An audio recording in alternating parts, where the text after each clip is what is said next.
Buenos días, hermanos. En esta mañana vamos a estudiar Éxodo capítulo 28, que trata sobre las vestiduras de los sacerdotes.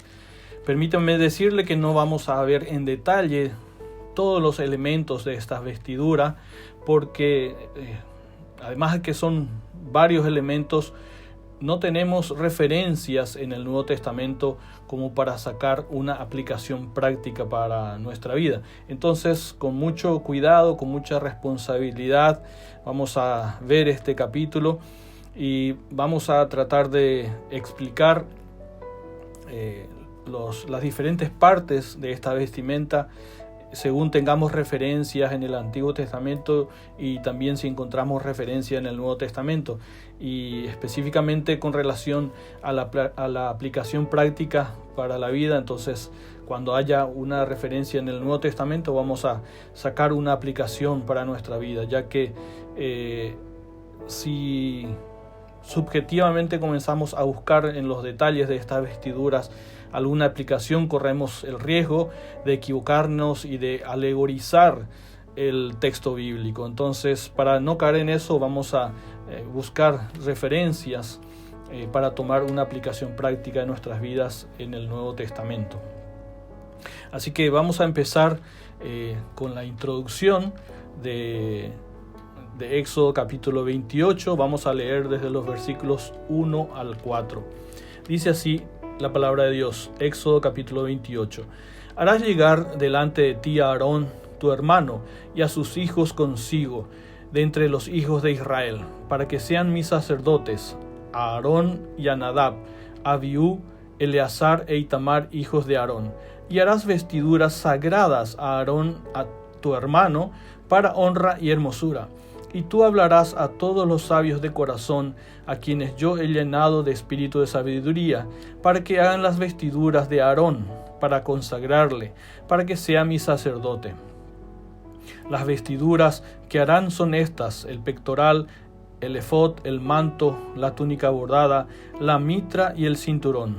Hagan pues las vestiduras sagradas para Aarón, tu hermano, y para sus hijos, para que sean mis sacerdotes. Aquí tenemos la introducción de este tema, las vestiduras de los sacerdotes. Y en el versículo 2 encontramos que dice: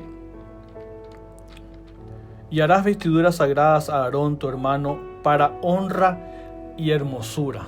¿Qué significa esto de para honra? Bueno, las vestimentas serían para honra, a fin de elevar la función sacerdotal a los ojos del pueblo, para que considerasen el servicio sacerdotal con mayor reverencia. Además, las vestimentas debían ser un recordatorio permanente para los sacerdotes mismos de su santa posición y de las exigencias que su posición les imponía, el cual era de vivir una vida consagrada a Dios. Eso significa para honra. Y hermosura, agrega el versículo 2, y las sagradas vestimentas eran para hermosura, a fin de armonizar con la riqueza y el esplendor del tabernáculo en el cual debían ministrar los sacerdotes. Es decir, esto tenía que estar acorde a la hermosura del tabernáculo. En el versículo 3 encontramos que dice: y tú hablarás a todos los sabios de corazón. ¿Qué son estos sabios de corazón? Bueno, sencillamente podemos decir que eran artesanos hábiles. En Éxodo 31, 1 al 11 tenemos la descripción de estas personas que iban a ser preparadas por Dios, iban a ser capacitadas por Dios para que puedan hacer todos los elementos y utensilios del tabernáculo. En Éxodo 31:6 leemos que dice: y he aquí que yo he puesto con él a Oliab, hijo de Ahisamac, de la tribu de Dan, y he puesto sabiduría en el ánimo de todo sabio de corazón, para que hagan todo lo que te he mandado. Entonces, como decíamos, estos sabios de corazón eran buenos artesanos hábiles, a quienes Dios capacitó para que hagan todos los elementos y utensilios del tabernáculo y también las vestiduras de los sacerdotes. Es interesante notar que hoy en día Dios sigue haciendo lo mismo para que su obra se lleve a cabo. Esto ocurre mediante los dones espirituales que Él nos da para que le sirvamos. En el versículo 4 tenemos interesantemente un resumen del capítulo, y además del resumen tenemos prácticamente el bosquejo de este capítulo 28. Dice el versículo 4: las vestiduras que harán son estas: el pectoral, el efod, el manto, la túnica bordada, la mitra y el cinturón. Hagan pues las vestiduras sagradas para Aarón tu hermano y para sus hijos, para que sean mis sacerdotes. Ahí tenemos el resumen del capítulo y el bosquejo que yo voy a utilizar para la clase de hoy, para el estudio bíblico de hoy. Entonces vamos a ver que desde el versículo 5 al 14 este texto hablará del efod.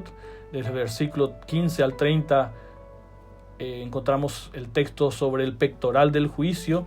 Desde los versículos 31 al 35 encontramos la descripción del manto. Desde el versículo 36 al 38 la mitra, versículo 39 la túnica y el cinto, y los versículos 40 a 43 vamos a ver la vestimenta para los demás sacerdotes, es decir, para los hijos de Aarón. Entonces vamos a desarrollar ese bosquejo. Vamos a leer desde el versículo 5 al 14, y esta sección habla sobre el efod. Leemos desde el 5 al 14 que dice: tomarán oro, azul, púrpura, carmesí y lino torcido, y harán el efod de oro, azul, púrpura, carmesí y lino torcido, de obra primorosa. Tendrá 2 hombreras que se junten a sus 2 extremos, y así se juntará. Y su cinto de obra primorosa que estará sobre él será de la misma obra, parte del mismo de oro, azul, púrpura, carmesí y lino torcido. Y tomarás 2 piedras de ónice y grabarás en ellas los nombres de los hijos de Israel, 6 de sus nombres en una piedra y los otros 6 nombres en la otra piedra, conforme al orden de nacimiento de ellos, de obra de grabador en piedra, como grabaduras de sello. Harás grabar las 2 piedras con los nombres de los hijos de Israel.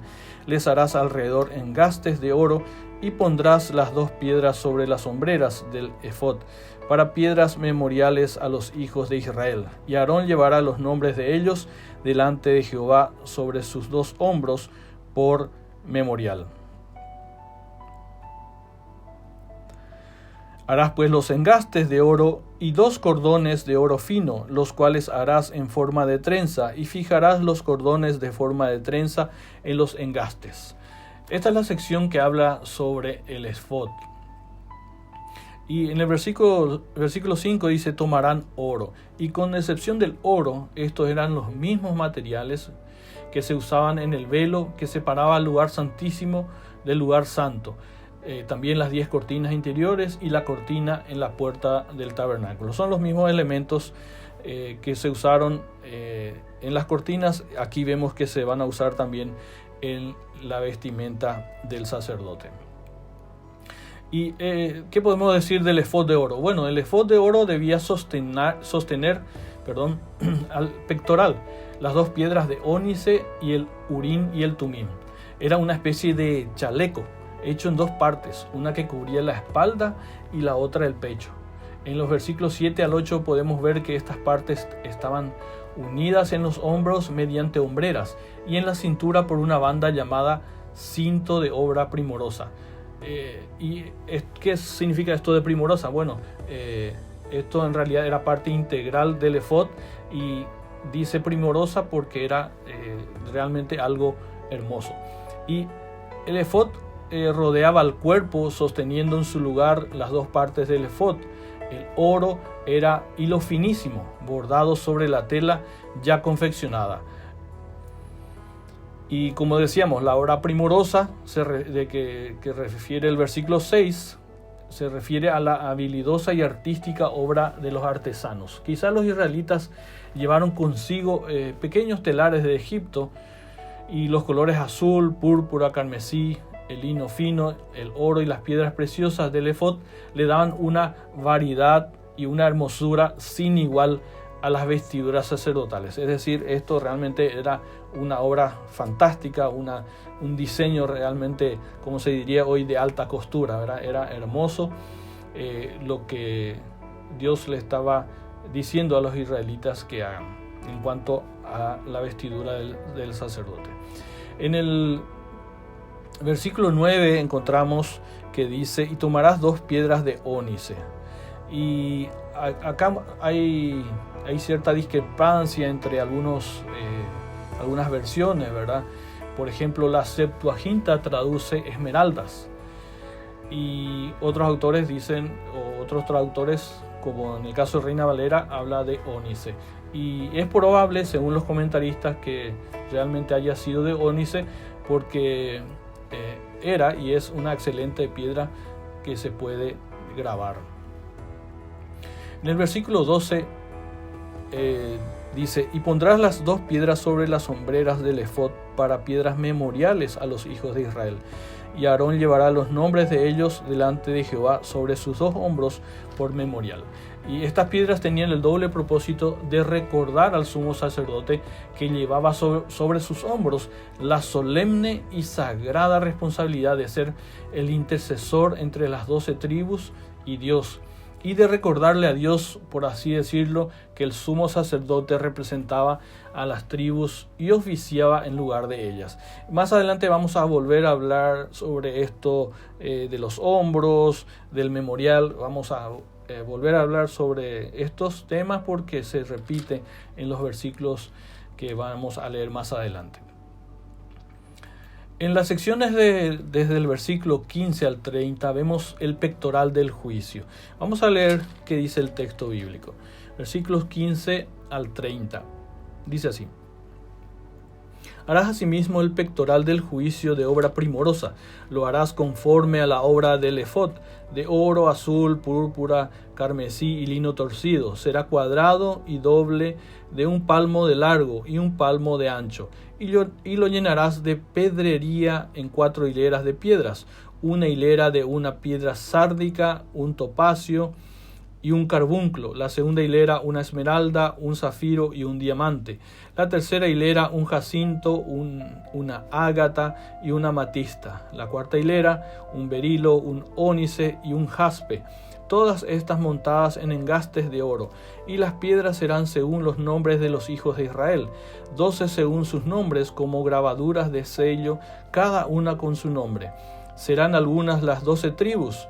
Harán también en el pectoral cordones de hechura de trenzas de oro fino, y harás en el pectoral 2 anillos de oro, los cuales pondrás a los 2 extremos del pectoral, y fijarás los 2 cordones de oro en los 2 anillos a los 2 extremos del pectoral, y pondrás los 2 extremos de los 2 cordones sobre los 2 engastes, y los fijarás a las hombreras del efod en su parte delantera.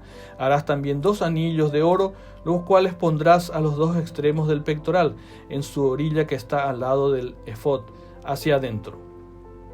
Harás asimismo los 2 anillos de oro, los cuales fijarás en la parte delantera de las 2 hombreras del efod, hacia abajo, delante de su juntura sobre el cinto del efod, y juntarán el pectoral por sus anillos a los 2 anillos del efod con un cordón de azul para que esté sobre el cinto del efod, y no se separe el pectoral del efod.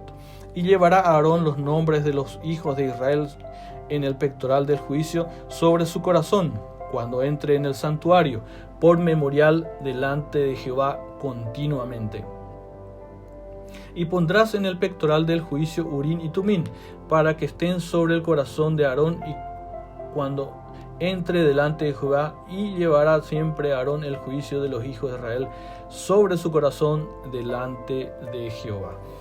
Esta sección habla sobre el pectoral del juicio y la descripción es muy detallada, lo que indica su forma intrincada y su significado.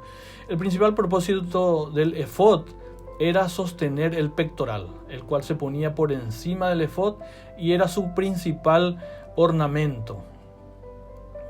La palabra que se traduce pectoral significa ornamento. Esta debe haber sido la parte más brillante y llamativa de la vestimenta del sumo sacerdote.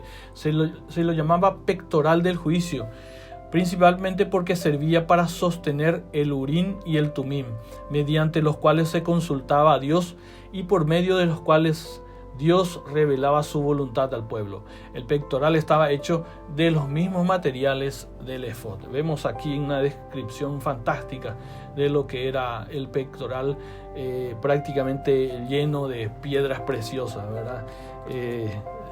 Yo solamente conozco algunas piedras preciosas que se mencionan aquí y los conozco solamente por fotografías, ¿verdad? Nunca vi una en forma directa, presencial, ¿verdad? Entonces realmente era hermoso el pectoral del juicio. Vemos que en el versículo 16 dice sobre el pectoral: será cuadrado y doble. ¿Y por qué doble? El grosor doble le daría al pectoral la consistencia necesaria para llevar justamente estas 12 piedras preciosas que estamos refiriendo. Y también habla del tamaño de un palmo, y este tamaño un palmo era aproximadamente de 25 centímetros. Y es interesante notar que en el versículo 21 encontramos que dice: y las piedras serán según los nombres de los hijos de Israel, 12 según sus nombres, como grabaduras de sello, cada una con su nombre, serán según las 12 tribus. Es decir, los nombres de las 12 tribus estaban grabadas en cada piedra. En cada piedra estaba el nombre de una de esas 12 tribus. Estos nombres grabados en las 12 piedras preciosas ilustran realmente el valor que tenían y siguen teniendo los hombres y mujeres israelitas a la vista de Dios. En Malaquías capítulo 3 versículo 17, haciendo referencia al valor de los israelitas para Dios, del pueblo escogido por Dios, dice: y serán para mí especial tesoro, ha dicho Jehová de los ejércitos, en el día en que yo actúe y los perdonaré, como el hombre que perdona a su hijo que le sirve. Así es, mis queridos hermanos, Israel es el tesoro de Dios. Israel es la niña de los ojos de Dios, y por ende Dios estima a su pueblo como una joya preciosa. En Apocalipsis 21, 12 y 14 encontramos también una mención parecida a la de este versículo 21, donde las 12 puertas y los 12 cimientos de los muros de la Nueva Jerusalén, en los cuales están los nombres de las 12 tribus de los hijos de Israel y los 12 nombres de los 12 apóstoles del Cordero respectivamente. Y dice así Apocalipsis 21, 12 y 14. Tenía un muro grande y alto con 12 puertas, y en las puertas 12 ángeles y nombres inscriptos, que son los de las 12 tribus de los hijos de Israel. Y Apocalipsis 21, 14 dice: y el muro de la ciudad tenía 12 cimientos, y sobre ellos los 12 nombres de los 12 apóstoles del Cordero. Entonces vemos algo parecido a lo que ocurre en el pectoral del juicio, cuyas piedras tenían grabadas los nombres de las 12 tribus de Israel. Lo mismo ocurrirá con la Nueva Jerusalén, ¿verdad? Con los muros que tienen los 12 nombres de las tribus de Israel, y también los cimientos que tiene los 12 nombres de los apóstoles del Cordero de Dios, es decir, de nuestro Señor Jesucristo. Y qué interesante notar también que en Apocalipsis nosotros vamos a figurar también ahí en el libro de la vida. Nuestros nombres ya están escritos en el libro de la vida, pues hemos aceptado y recibido a nuestro Señor Jesucristo como Salvador de nuestras vidas. En el versículo 29 dice lo siguiente: y llevará Aarón los nombres de los hijos de Israel en el pectoral del juicio sobre su corazón, cuando entre en el santuario, por memorial delante de Jehová continuamente. Aarón, al igual que todos los sacerdotes que le habrían de suceder, debía llevar los nombres de los hijos de Israel, no solo sobre sus hombros, como vimos en el versículo 12, sino también sobre su corazón. De este modo los presentaba continuamente ante Dios sobre sus hombros, para demostrar que soportaba la solemne responsabilidad de ellos, y sobre su corazón, para indicar el afecto y el amor que sentía por ellos. Ustedes pueden ver en el versículo 29 dice sobre su corazón. En el versículo 30 dice para que estén sobre el corazón de Aarón. De nuevo, entonces, y al final del versículo 30 también dice a Aarón el juicio de los hijos de Israel sobre su corazón delante de Jehová. Entonces 3 veces menciona el corazón. Entonces esto era muy importante, y cuando Aarón entraba al tabernáculo en representación del pueblo, su corazón se inclinaba ante el Señor por la conciencia de su pecado, del pecado del pueblo y de la necesidad que ellos tenían de ser limpios delante de Dios. Y es interesante notar que este mismo versículo 29 también habla del memorial, así también como el versículo 12 que habíamos leído anteriormente. El versículo 29 dice: y llevará Aarón los nombres de los hijos de Israel en el pectoral del juicio sobre su corazón, cuando entre en el santuario por memorial delante de Jehová continuamente. El sumo sacerdote llevaba los nombres de Israel continuamente, a fin de que siempre fuesen recordados ante Dios. Nunca debía olvidar su posición y su responsabilidad como representante de ellos.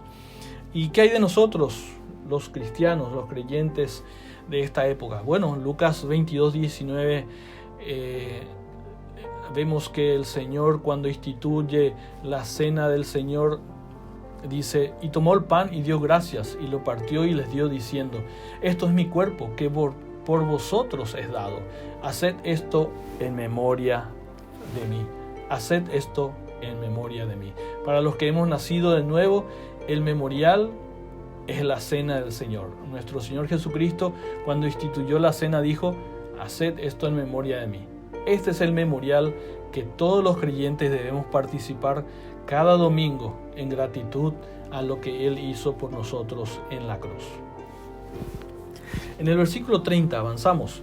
Dice: y pondrás en el pectoral del juicio Urín y Tumín, para que estén sobre el corazón de Aarón cuando entre delante de Jehová, y llevará siempre a Aarón el juicio de los hijos de Israel sobre su corazón delante de Jehová. Y estuve leyendo sobre Urín y Tumín, le leí a unos cuantos comentaristas, y el que me parece más, ¿cómo podríamos decir? Más atinado es el comentario de MacArthur, cuando dice que por medio de Urín y Tumín Dios hacía conocer su voluntad, y que la fuente etimológica de estos términos, Urín y Tumín, así como la naturaleza material del objeto, no se puede establecer con ningún grado de certidumbre. Hay algunos comentaristas que dicen que eran piedras, algún tipo de piedras preciosas, algún tipo de objeto precioso, ¿verdad? Pero la Biblia no menciona, no hay registro de qué material era esto de Urín y Tumín. Y es más, algunos dicen que tiene relación con una suerte sagrada, es decir, como tirar una moneda y que caiga cara signifique, por ejemplo, sí, que caiga cruz significa, por ejemplo, no, y solamente así, que solamente las respuestas de Dios podían ser sí o no. Por eso se llama pectoral del juicio, porque esto se refiere a tomar decisiones, ¿verdad? Entonces, a esta posición de otros comentaristas que dicen que era algo relacionado a una suerte sagrada, de una respuesta de parte de Dios de sí y no, MacArthur dice que no pensemos en Urim y Tumim. Le estoy parafraseando lo que él escribe en su comentario. Él dice que no pensemos en Urim y Tumim como una especie de suerte sagrada donde la respuesta de Dios era solo sí o no. Como le di el ejemplo de cuando arrojamos una moneda y puede caer cara o cruz. La evidencia bíblica nos indica que iba más allá que eso. Y esto es lo que vamos a ver ahora. Y lo que se puede ver en el texto bíblico es que se pusieron en el pectoral dos objetos separados y representaban el juicio de los hijos de Israel. En este contexto, juicio significa pronunciar un veredicto o decisión. Es decir, los israelitas acudían al sacerdote para que él les dé lo que dice Dios en cuanto a esa situación, ¿verdad? Y recordemos que en esa época, en la época antiguo testamentaria, había tres formas en que Dios podía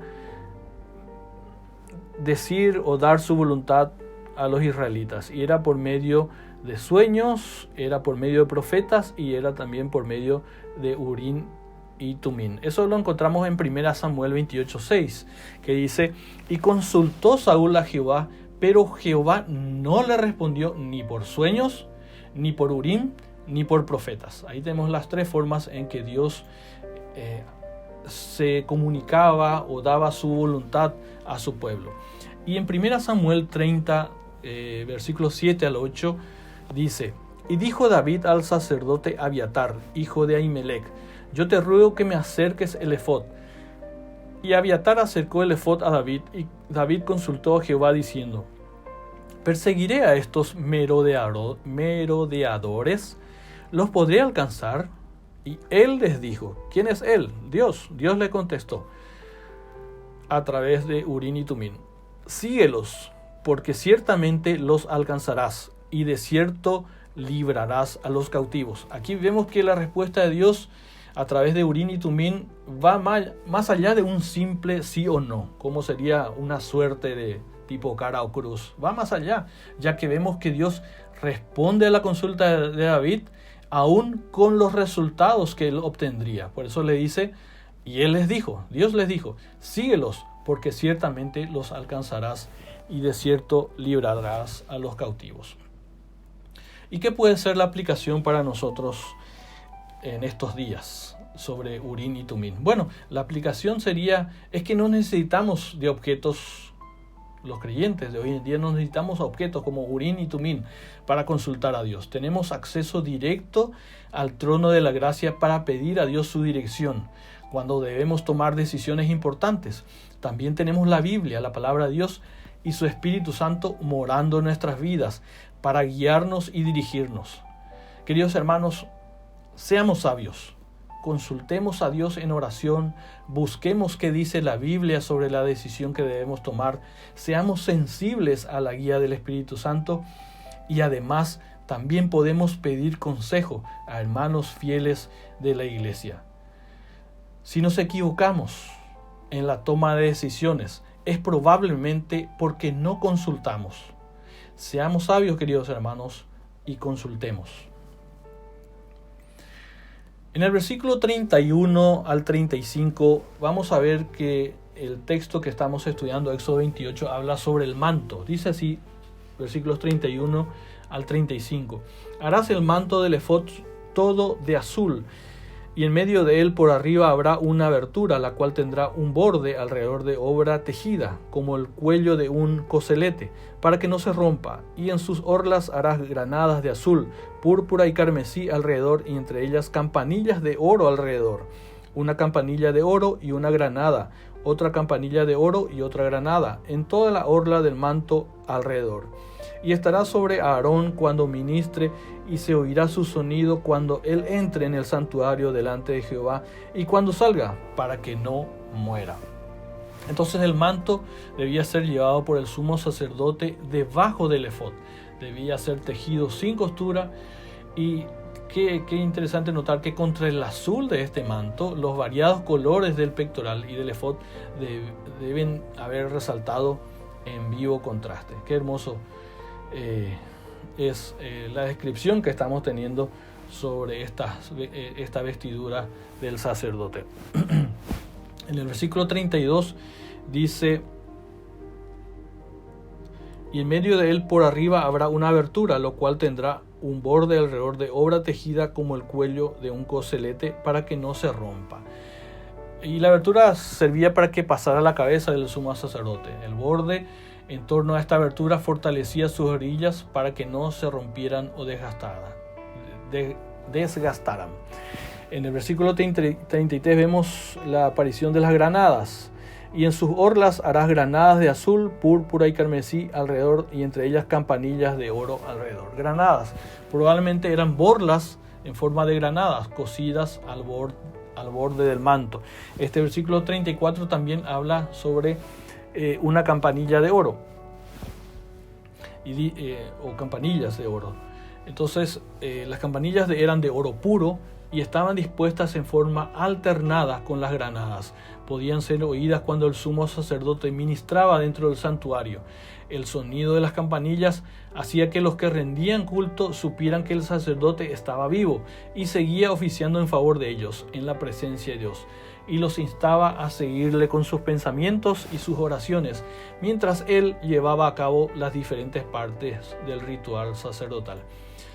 Y es interesante notar que las vestimentas sacerdotales debían cumplir con todos los requisitos dados por Dios cuando ellos se ocupaban en los servicios del tabernáculo, a fin de que no fueran culpables de profanar lo sagrado y no fueran castigados con la muerte. Hebreos 4:16 dice: acerquémonos pues confiadamente al trono de la gracia, para alcanzar misericordia y hallar gracia para el oportuno socorro. Queridos hermanos, qué bendición que las personas que no son creyentes hoy en día pueden entrar confiadamente en el lugar santísimo por la sangre de Jesucristo para obtener el perdón de los pecados sin necesidad de campanillas que indiquen si estamos o si están vivos o muertos. De la misma forma, los que ya somos creyentes podemos entrar también al lugar santísimo por medio de nuestro Señor Jesucristo para hallar gracia y ayuda en momentos difíciles de nuestra vida. Y todo esto sin usar campanillas y sin el temor de ser consumido por Dios en el caso de que estemos profanando su presencia o estemos profanando como los sacerdotes podían hacerlo al no guardar sus vestiduras de forma correcta o no vestir sus vestiduras de forma correcta. Entonces, qué bendición, queridos hermanos, que tenemos este acceso ilimitado en cualquier tiempo, a cualquier hora, podemos en cualquier lugar acceder al trono de la gracia. Desde el versículo 36 al 38 encontramos la descripción de la mitra. Dice así la palabra de Dios: harás además una lámina de oro fino y grabarás en ella como grabadura de sello santidad a Jehová, y la pondrás con un cordón de azul y estará sobre la mitra. Por la parte delantera la mitra estará sobre la frente de Aarón, y llevará a Aarón las faltas cometidas en todas las cosas santas que los hijos de Israel hubieren consagrado en todas sus santas ofrendas, y sobre su frente estará continuamente para que obtengan gracia delante de Jehová. Aquí tenemos la descripción de la mitra y ahí vemos la lámina de oro en el versículo 36. Esta lámina de oro era lo más característico y sobresaliente de la mitra. Estaba colocada sobre la frente, atrayendo de esta manera la atención de todos, quizá aún más que el pectoral. Su posición hacía que fuese el punto culminante de todo el atavío sacerdotal, y esta posición resaltaba más y tenía más significado por la inscripción que llevaba santidad a Jehová. Y con relación a esto, santidad a Jehová, Dios le dijo a su pueblo Israel en Levíticos 11:45: porque yo soy Jehová, que os hago subir de la tierra de Egipto para ser vuestro Dios. Seréis pues santos, porque yo soy santo. Sin santidad el majestuoso atuendo que vestía el sacerdote no servía para nada. Sería puro adorno. Dios requería del sacerdote santidad para ministrar delante de él. De su pueblo también requería santidad para bendecirlos. De lo contrario, las maldiciones que fueran escritas en Deuteronomio 29 iban a caer sobre ellos.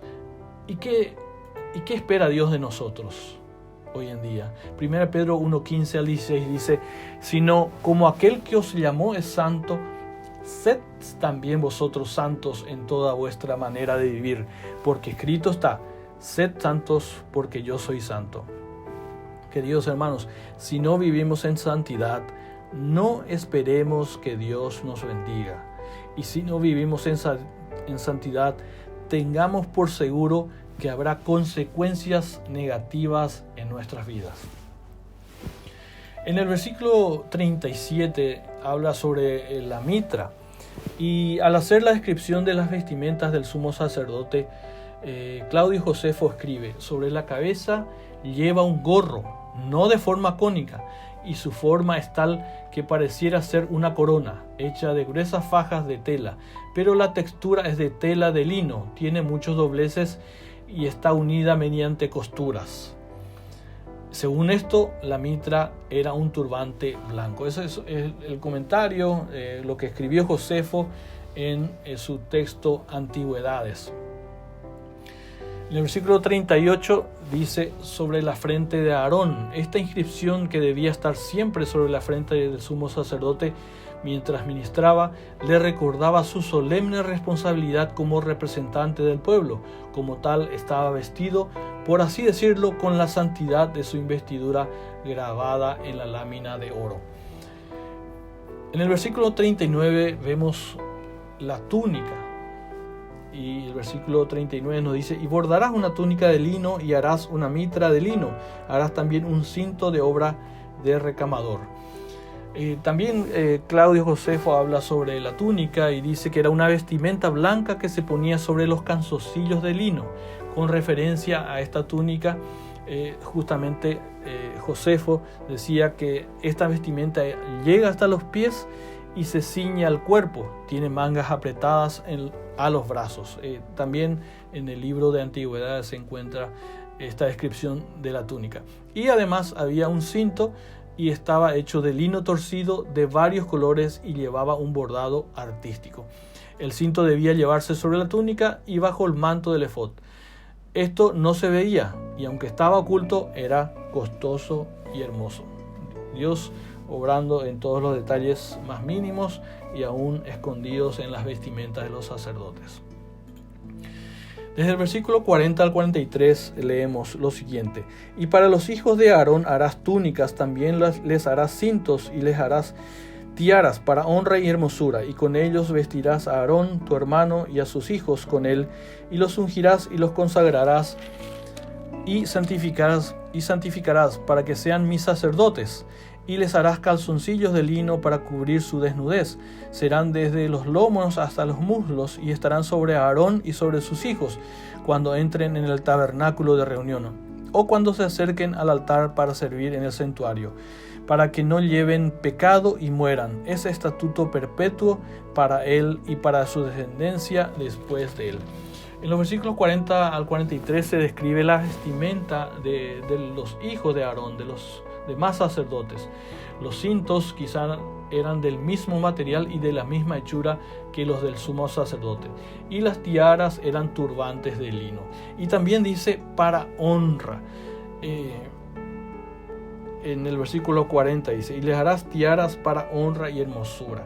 Para honra, es significativo que el sencillo atuendo del sacerdote, de los hijos de Aarón, de los demás sacerdotes, sea una túnica de lino de blanco, sencilla, debía ser para honra y para hermosura, al igual que la vestimenta del sumo sacerdote. A pesar de ser una vestimenta más sencilla, de igual manera debía ser para honra y hermosura, como ya habíamos explicado en los primeros versículos que hemos visto en esta mañana. En el versículo 42 encontramos los calzoncillos de lino, que debían ir desde la cintura hasta un poco más arriba de las rodillas. Y en el versículo 43 menciona el tabernáculo de reunión. Y estarán sobre Aarón, hablando de las vestimentas, y sobre sus hijos cuando entren en el tabernáculo de reunión. Las vestimentas sacerdotales debían siempre estar sobre Aarón y sobre sus hijos cuando se ocupaban en los sagrados servicios del santuario, a fin de que no fueran culpables de profanar lo sagrado y no fueran castigados con la muerte. Los que ejercían el sacerdocio arónico cumplían funciones tanto de representantes como de mediadores. En especial el sumo sacerdote representaba al pueblo delante de Dios e intercedía en su favor. En los dos aspectos, el sacerdocio arónico era un símbolo del sacerdocio de Cristo. Hebreos 9:11 al 12 nos dice: pero estando ya presente Cristo, sumo sacerdote de los bienes venideros, por el más amplio y más perfecto tabernáculo, no hecho de manos, es decir, no de esta creación, y no por sangre de machos cabríos ni de becerros, sino por su propia sangre, entró una vez para siempre en el lugar santísimo, habiendo obtenido eterna redención. Queridos hermanos, el pueblo de Israel necesitaba un sacerdote que los representara e intercediera por ellos. Pero para nosotros los creyentes, Cristo es nuestro sumo sacerdote, quien entró al lugar santísimo una vez y para siempre, y por medio de su sacrificio obtuvo nuestra eterna redención. Vamos a orar. Nuestro Dios, cuánto te agradecemos por este capítulo 28 de Éxodo que nos enseña, nos muestra, Señor, que estas vestiduras eran sagradas y que los sacerdotes y los hijos de Aarón no debían profanar estas vestiduras, sino que debían vestirlo con responsabilidad para tu servicio. Tenían que ser santos delante de ti, Señor. Ayúdanos también a nosotros a ser santos también y a ser responsables y a ser personas que dan testimonio de ti, Señor, a nuestros amigos, a nuestros vecinos, a nuestros familiares, que seamos de testimonio, que las personas pueden ver en nosotros personas diferentes, personas que han desechado la vestidura antigua y se han puesto la nueva vestidura, el nuevo vestido, Señor, que lo recibimos en el momento de arrepentirnos de nuestros pecados y recibir a Cristo como Salvador. Ayúdanos a despojarnos, Señor, de esos antiguos vestidos, Señor, que teníamos en nuestra incredulidad, y ayúdanos a vestirnos del nuevo, de la nueva ropa, Señor, del nuevo vestido que es provista para nosotros a través de conocerte a ti, a través de conocer tu palabra, Señor. Gracias te damos por nuestro Señor Jesucristo, que es nuestro sumo sacerdote e intercede por nosotros cada día, Señor, sentado allí a la diestra del Padre, Señor. Gracias por nuestro Jesucristo, que no solamente es nuestro sumo sacerdote, sino también nuestro abogado. En el nombre de Cristo Jesús te lo agradecemos todas estas cosas. Amén.